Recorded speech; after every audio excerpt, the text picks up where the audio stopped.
Hello, friends. This story reached me through a man who spent his entire life surrounded by dirt and silence.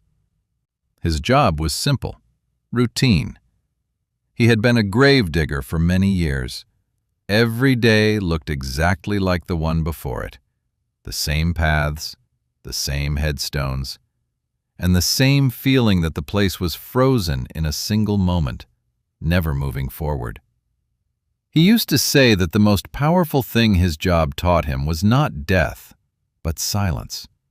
A heavy silence, one that makes your thoughts louder than any sound, especially at night.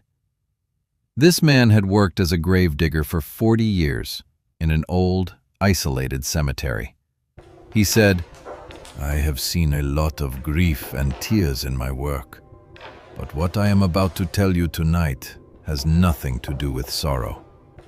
It has to do with the pure horror that lives among the graves after dark."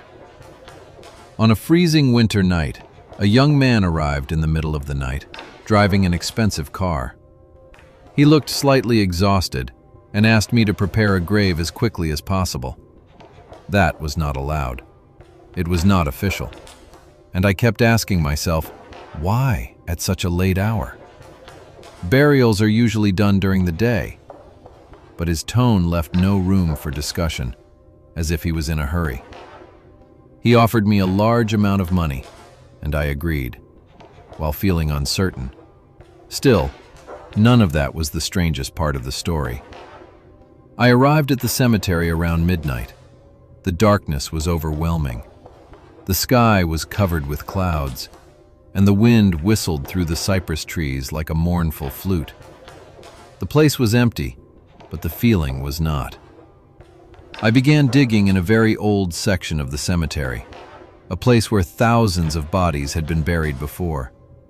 I tried to dig, but the ground was solid, unnaturally hard, as if it wasn't just resisting the shovel, but testing my patience.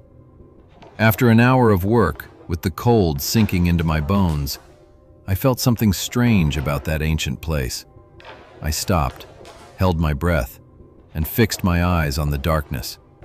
There was something there. I was certain I did not want to see it. Then I heard the sound of digging. At first, I thought my hearing was playing tricks on me, but the sound was clear, rhythmic, close. Yet it was not a normal sound. I realized it sounded like long fingernails scraping from beneath the ground. Something was trying to get out. Before I could fully understand what was happening, the light went out. The darkness became complete, heavy, as if it was pressed against my eyes. Slow footsteps began to approach, deliberate. The smell of rotten soil and decaying bodies filled my lungs. Fear took hold of me, yet I stood frozen in shock. I stepped back, stumbled, and fell into the grave I had been digging. From below, I saw a faceless shadow standing at the edge, looking down at me. It had no features, but the feeling was worse than any shape. It began throwing dirt on me, one handful, then another. I tried to scream, but the soil filled my mouth. In a moment of desperation, I pushed myself with all my strength and jumped out of the grave. Terrified by what had happened, I ran. I ran between the graves without looking back. But the voices followed me.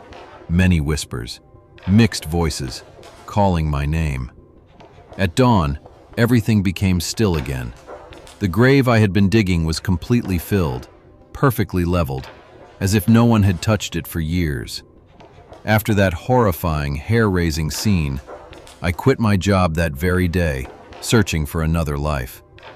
But even now, the cemetery has never left me, and a part of me is still buried there.